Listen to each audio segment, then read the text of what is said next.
শীতের বিদায়ের সঙ্গে সঙ্গে তাপমাত্রার পারদও ধীরে ধীরে ঊর্ধ্বমুখী।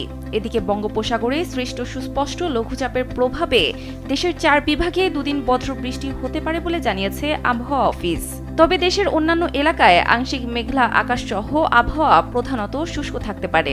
আবহাওয়ার সিনপটিক অবস্থা সম্পর্কে বলা হয়েছে, বিষুবীয় ভারত মহাসাগর ও তৎসংলগ্ন দক্ষিণ পূর্ব বঙ্গোপসাগর এলাকায় অবস্থানরত লঘুচাপটি ঘনীভূত হয়ে সুস্পষ্ট লঘুচাপে পরিণত হয়েছে এবং বর্তমানে দক্ষিণ পশ্চিম বঙ্গোপসাগরে অবস্থান করছে।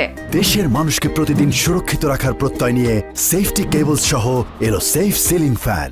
এটি পশ্চিম উত্তর পশ্চিম দিকে অগ্রসর হতে পারে।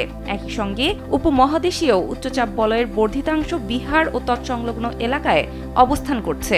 এমন অবস্থায় সোমবার সন্ধ্যা 6টা থেকে পরবর্তী 24 ঘন্টায় সারা দেশে অস্থায়ীভাবে আংশিক মেঘলা আকাশ থাকতে পারে, তবে আবহাওয়া প্রধানত শুষ্ক থাকবে। এদিন রাত ও দিনের তাপমাত্রা প্রায় অপরিবর্তিত থাকতে পারে। 23 ফেব্রুয়ারি খুলনা ও বরিশাল বিভাগের দু এক জায়গায় বৃষ্টি বা বজ্রবৃষ্টি হতে পারে।